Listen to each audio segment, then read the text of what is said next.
न सजदा करना जानता। और ये बात सुन लो, मैं कराम पटेल जिम्मेदार स्टेज। आज जो ये वॉशिंग मशीन वो कपड़ा साफ करने मशीन चली, घर घर में मशीन है, पैसा हो गया, लोग मशीन खरीद लिया। और मैं कराम पटेल जिम्मेदार स्टेज है। वॉशिंग मशीन का खींचा हुआ कपड़ा नापाक रहता है। वॉशिंग मशीन में जो कपड़ा औरतें खींचती है वो नापाक रहता है। तीन पानी में जब तक नया तीन पानी में देकर नहीं निचोड़ के कपड़ा पाक नहीं होता। ओलमा पटेल जिम्मेदार स्टेज। हम लोग करते क्या है, हमारी माँ बने बहू बेटियां मशीन चालू किया, निरमा डाल दिया, पानी डाल दिया, अपना कपड़ा, सास का कपड़ा, ससुर का कपड़ा, हाजी कपड़ा, नमाजी कपड़ा, पीर का कपड़ा, छोटा छोटा बच्चा पेशाब कर दिया, सब वो पेंट का कपड़ा सब मशीन में डाल दिया। मशीन का बटन टिप दिया, मशीन घर में घूम रही है, बहू बेटी गली में घूम रही है।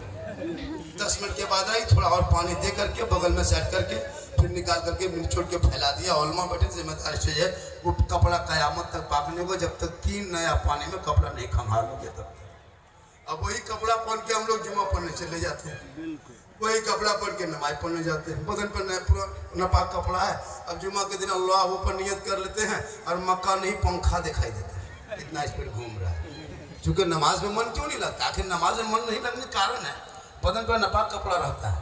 इन कपड़ों को पाक करने के लिए बेटियों को पहले पढ़ाना होगा, और बेटी को पढ़ाने के समय उस पर नज़र भी रखना होगा। मौलाना मौलवी मत देखिए, ये मुसलमान आलिम मौलाना देखता है मौलाना कहाँ जा रहा है, मौलाना से किस होटल में बैठा है, किनके घर में घुसा है, कहाँ बात करता है। ये मौलाना को देखना बंद करो। जो नज़र तू अपने आलिम उलमा इमाम पे रखते हो, वो नज़र अपने घर के बेटा बेटी पे अगर रख लेता तो आज तेरा बेटा गुलाम हुसैन नजर आता, बेटी तेरी कनीज़े फातिमा नजर आती। आज क्यों इतना बर्बादी के कगार पे हो? अरे कल गौसे आजम की माँ कुरान पढ़ पढ़ के सोती थी। अब्दुल कादिर जिलानी माँ के पेट में, माँ कुरान पढ़े तब सोए, बेटा याद कर ले। माँ तलावत करे, अब्दुल कादिर याद कर ले। माँ कुरान पढ़ते जाए, गौसे आजम माँ के पेट में याद करते जाए। नारे तकबीर।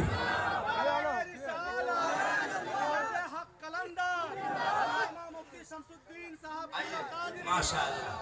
शमसुद्दीन साहब किबला मकराना, मुफ्ती शमसुद्दीन साहब किबला मकराना। नारे तकबीर। अरे जोर से नारा लगाओ, नारे तकबीर, नारे रिसालत। मुफ्ती शमसुद्दीन साहब किबला। देखिए ये काजी नेपाल मुफ्ती उस्मान साहब। अरे तो हमारे काजी नेपाल थोड़ा कम थोड़ा है ना, लगाए मुफ्ती उस्मान साहब बोले जिंदाबाद। काजी नेपाल हजरत अल्लामा मौलाना मुफ्ती नेपाल उस्मान साहब किबला जिंदाबाद, जो फातिह है नेपाल है। तकबीर। तशरीफ लाए। नारे रिसालत मुनाज़िर इस्लाम अल्लामा मुफ्ती उस्मान साहब किबला। मुनाज़िर अहले सुन्नत। नारे तकबीर। आज नारे रिसालत। मेहनतों का नतीजा ही होगा। आज इन लोगों की मेहनतों का नतीजा है का सुन्नियत इलाके में जिंदा है। सलाम वाले, फातिहा वाले, दुरूद वाले, खाजा वाले, गौस वाले, डेग वाले, मुर्गा वाले, झंडा वाले, डंडा वाले नहीं नजर आते अगर ये लोग मेहनत नहीं करते। तो उलमा किराम दृष्टि पे बैठे बड़ी मेहनत की है, तब जाकर के ये बातें आई सामने में। इसलिए खुदा के वास्ते उलमा किराम की तनख्वाह आपके नेपाल में क्या पता नहीं, लेकिन कम से कम एक मस्जिद में एक इमाम की तनख्वाह 15,000 से कम नहीं होनी चाहिए। 8-10 है, ये गलत है। इस महंगाई में 15,000 प्लस होनी चाहिए। इमाम, कसम खुदा के इमाम इतनी मेहनत करते हैं, घर छोड़ देते हैं। हजरत इमाम के कमरे को देखिएगा, कभी हम लोग जहाँ जाते हैं, अभी एक जगह गए थे अपने इलाके में, अपने भारत में, तो इमाम साहब के कमरे में डेरा दे दिया। बोला हजरत जलसा बहुत बड़ा है। हम बोले बड़ा है तो क्या है? बोले बहुत गांव में मेहमान आए हैं, घर में जगह किसी के लिए, इसलिए मस्जिद में हम लोग सब इमाम का डेरा दिए सब मौलाना का। बोले कोई दिक्कत नहीं, क़यामगाह मस्जिद बना दिया इमाम के कमरे में। हम पहले चले गए थे तो मुझे 5 बजे ठीक घुसे इमाम के साहब के कमरे में, और जिस इमाम साहब जिस कमरे के चौकी में सोते थे वो चौकी अपने अपने हिलने लगे। हम दौड़ के निकल गए, सोचे जल जला दिया। बस जल जला नहीं आया, झारखंडी बाबा ये कील में जितने जिस चौकी में जितने कील काटी सब खुल के खत्म हो गया, सब फेंका गया। हम बोले इमाम साहब कैसे सोते हैं? बोले इसी तरह हिल के सोते हैं। बोले चलो एक दिन आए आपके यहाँ चौकी देखने नहीं आए, उसके बाद हम लेट गए, बोले इमाम साहब, बोले क्या बात है हजरत? बोले बहुत गर्मी है, थोड़ा पंखा चालू कर दीजिए। तो कमेटी की बदमाशी देखिए, पंखा ठीक बटन टिप दिया, अब पंखा नहीं चलने लगा, खाली पंखा। बोले क्या हुआ? बोले रुकिए रुकिए, घबराइए मत झारखंडी बाबा, अभी पंखा चलेगा। फिर इमाम साहब झाड़ू खोले, फिर झाड़ू लेके पंखा मारा, तब हेड़े हेड़े हेड़े। बोले ये क्या हो गया? उसके बाद हम लेट गए, ठीक लेटे उठ के बैठ गए। मुहर्रम में अखाड़ा खेल कर लड़का लोग जितना बलम भाला तलवार फरसा जो कमेटी वाला था, इमाम के कमरे में सर के ऊपर बांध के रख दिया। हम बोले इमाम साहब, अगर रात में चूहा या मूसा रस्सी काट दिया तो क्या होगा? इमाम साहब बोले सुबह तक हम भी शहीद हो जाएंगे। हम बोले या अल्लाह, किस गांव में दबजा जलसा करा रहे जिसमें इमाम का कमरा से। उसके बाद जब हम करवट घूम के सो गए तो जनाजा खाटी भी इमाम के कमरा में डाला हुआ था कोना में। हम बोले इमाम साहब अब नहीं बचिएगा, ये जनाजा खाटी देख देख सोइएगा तो रात में मुर्दास हो जाएगा। बोले वही दिखाई देता है। तो ये कौम ये हाल है, अपने एसी रूम में सोएंगे, मस्जिद में 70 लाख का मीनार खड़ा कर देगा, टाइल से मार्बल लगा देंगे, लेकिन इमाम के हुजरे को जाके देखिएगा, ना उनको रहन सहन सही है, ना पंखा सही है। इमाम के कमरे में पहले कूलर एसी हो, बेहतरीन रूम हो, तनख्वाह मजबूत हो, खाना मजबूत हो, इज्जत व एहतराम हो, ताकि एक इमाम आपके बेटा बेटी को पढ़ाते हैं, आपके मस्जिद में इमामत करते हैं, और इमाम की तनख्वाह बढ़नी बहुत जरूरी चाहिए, ताकि वो इमाम बेटी को पढ़ाएंगे, वो ससुराल जाएगी, गरीब शोहर मजदूरी करके आएंगे, वो बीवी बन के रहेगी, शोहर घर में घुसेंगे, बीवी बन के सलाम करेगी, झोपड़ी गरीब की होगी, जन्नत का नमूना दिखाएगी। हमारे बच्चे बिगड़ गए, अरे हमारी बहू बेटियां मोबाइल देख देख के सोने लगी। कल गौसे आजम की माँ कुरान पढ़ के सोई तो बेटा अब्दुल कादिर जिलानी जब दुनिया में तशरीफ लाए तो 18 पारा का हाफिज़े कुरान पैदा हुए। माँ इबादत करके सोए, बेटा हुजूर मुजाहिदे मिल्लत पैदा हो। माँ जिक्र करके सोए, बेटा हाफिज़े मिल्लत पैदा हो। माँ इबादत करके सोए, बेटा हुजूर मुफ्ती आजम पैदा हो। माँ जिक्र अस्कार करके सो जाए, बेटा हुजूर ताजु शरिया पैदा हो। माँ इबादत करे, बेटा आला हजरत पैदा हो।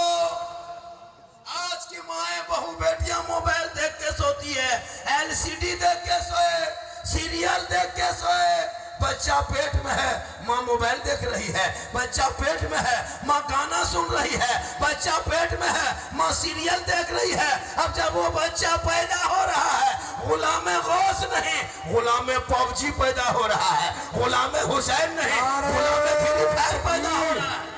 नारे तकबीर, नारे रिसालत, उलमाए अहले सुन्नत, मुफ्ती शमसुद्दीन मकरानी साहब क़िबला मकराना। देखिए नारे तकबीर, 2 बज नारे गया, रिसालत। कितना बज गया? मुफ्ती शमसुद्दीन साहब मकरानी तशरीफ ला चुके हैं, अपने बेबाक अंदाज़े गुफ्तगू से पहचाने जाते हैं। हक बयानी, हक बोलने वाले हिंदुस्तान में शायद ही बहुत कम मिला करते हैं। वो ज़ात, वो शख्सियत आपके माथे की निगाहों के सामने मौलाना मुफ्ती शमसुद्दीन मकरानी साहब क़िबला राजस्थान है। कहाँ के हैं? राजस्थान। राजस्थान कहाँ है? हम हिंदुस्तान में है, वहीं राजस्थान में अजमेर है। और अजमेर में मेरे ख्वाजा आए थे, मुरीद चंद मुरीदों को लेके आए थे। वक्त नहीं है, बहुत सारी बातें लोग फरमाइश करके वक्त हो चुके, लगभग मैं 1 घंटा लगभग बोल ही दिया। अब 2 सवा 2 बजने लगा, 2:10 होने लगा। उस पर मुफ्ती साहब की गुफ्तगू होगी, फिर नात खानी होगी, 3-4 बज जाएंगे इंशाअल्लाह। इससे ज़्यादा अगर मेरी तकरीर सुनना हो तो यूट्यूब चला जाना, यूट्यूब में जाके सर्च करना, मौलाना झारखंडी लिखना, सिद्दीक हसन झारखंडी लिखना, झारखंडी बाबा लिखना।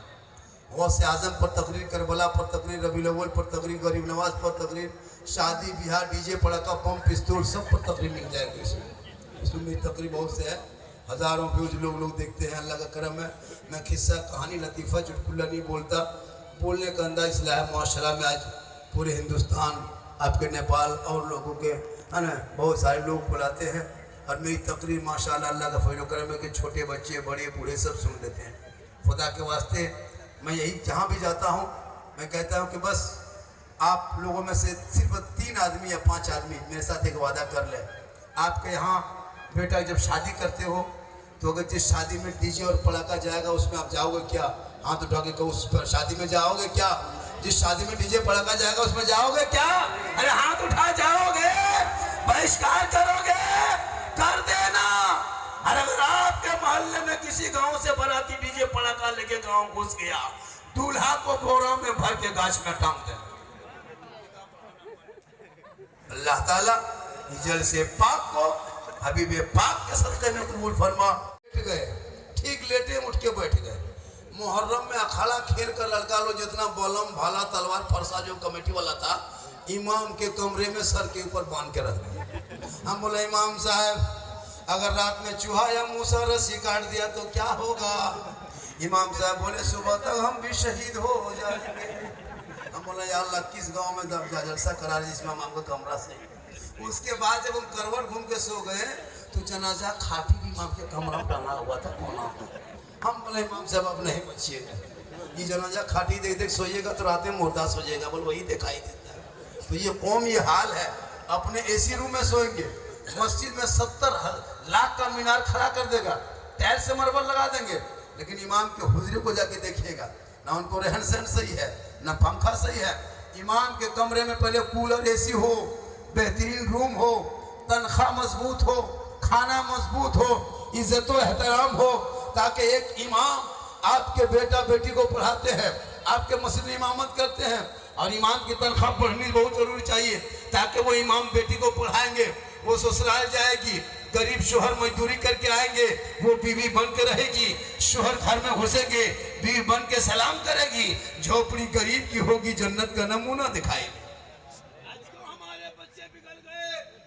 अरे हमारी बहू बेटियां मोबाइल देख देख के सोने लगी। कल गौसे आजम की माँ कुरान पढ़ के सोई तो बेटा अब्दुल कादिर जिलानी जब दुनिया में तशरीफ लाए तो 18 पारा का हाफिज कुरान पैदा हुए। माँ इबादत करके सोए, बेटा हुजूर मुजाहिदे मिल्लत पैदा हो। माँ जिक्र करके सोए, बेटा हाफिजे मिल्लत पैदा हो। माँ इबादत करके सोए, बेटा हुजूर मुफ्ती आजम पैदा हो। माँ जिक्र अस्कार करके सो जाए, बेटा हुजूर ताजु शरिया पैदा हो। माँ इबादत करे, बेटा आला हजरत पैदा हो। आज की माए बहू बेटियां मोबाइल देख के सोती है, एलसीडी देख के सोए, सीरियल देख के सोए। बच्चा पेट में है, माँ मोबाइल देख रही है। बच्चा पेट में है, माँ गाना सुन रही है। बच्चा पेट में है, माँ सीरियल देख रही है। अब जब वो बच्चा पैदा हो रहा है, गुलाम गौस नहीं, गुलाम पबजी पैदा हो रहा है, गुलाम हुसैन नहीं, गुलाम फ्री फायर पैदा हो रहा है। नारे तकबीर, नारे रिसालत, उलमाए अहले सुन्नत, मुफ्ती शमसुद्दीन मकरानी साहब क़िबला मकराना। देखिए नारे तकबीर, 2 बज नारे गया। रिसालत। कितना बज गया? मुफ्ती शमसुद्दीन साहब मकरानी तशरीफ ला चुके हैं। अपने बेबाक अंदाज़े गुफ्तगू से पहचाने जाते हैं। हक बयानी, हक बोलने वाले हिंदुस्तान में शादी बहुत कम मिला करते हैं। वो ज़ात, वो शख्सियत आपके माथे की निगाहों के सामने मौलाना मुफ्ती शमसुद्दीन मकरानी साहब क़िबला राजस्थान। कहाँ के हैं? राजस्थान। राजस्थान कहाँ है? हम हिंदुस्तान में है, वहीं राजस्थान में अजमेर है। और अजमेर में मेरे ख्वाजा आए थे, मुरीद चंद मुरीदों को लेके आए थे। वक्त नहीं है, बहुत सारी बातें लोग फरमाइश करके वक्त हो चुके। लगभग मैं 1 घंटा लगभग बोल ही दिया। अब 2 सवा 2 बजने लगा, 2:10 होने लगा। उसमें मुफ्ती साहब की गुफ्तगू होगी, फिर नात खानी होगी, 3-4 बज जाएंगे इंशाअल्लाह। इससे ज़्यादा अगर मेरी तकरीर सुनना हो तो यूट्यूब चला जाना, यूट्यूब में जाके सर्च करना, मौलाना झारखंडी लिखना, सिद्दीक हसन झारखंडी लिखना, झारखंडी बाबा लिखना। गौसे आजम पर तकरीर, करबला पर तकरीर, रबीउल अव्वल पर तकरीर, गरीब नवाज पर तकरीर, शादी ब्याह, डीजे पड़ाका, बम पिस्तौल सब पर तकरीर मिल जाएगी। इसमें मेरी तकरीर बहुत से है, हज़ारों व्यूज लोग देखते हैं। अल्लाह का करम है। मैं किस्सा, कहानी, लतीफ़ा, चुटकुला नहीं बोलता। बोलने का अंदाज इसलिए है, माशरा में आज पूरे हिंदुस्तान, आपके नेपाल और लोगों के है ना, बहुत सारे लोग बुलाते हैं। और मेरी तकरीर माशाअल्लाह अल्लाह का फजल करम है कि छोटे बच्चे बड़े बूढ़े सब सुन लेते हैं। खुदा के वास्ते मैं यही जहाँ भी जाता हूँ मैं कहता हूँ कि बस आप लोगों में से सिर्फ 3 आदमी या 5 आदमी मेरे साथ एक वादा कर ले। आपके यहाँ बेटा जब शादी करते हो तो अगर जिस शादी में डीजे और पड़ाका जाएगा उसमें आप जाओगे क्या? हाथ उठा के कहो उस पर शादी में जाओगे क्या? जिस शादी में डीजे पड़का जाएगा उसमें जाओगे क्या? अरे हाथ उठा जाओगे? बहिष्कार करोगे? कर देना। अरे अगर आपके मोहल्ले में किसी गांव से बाराती डीजे पड़का लेके गांव घुस गया, दूल्हा को बोरा में भर के गाछ में टांग देना।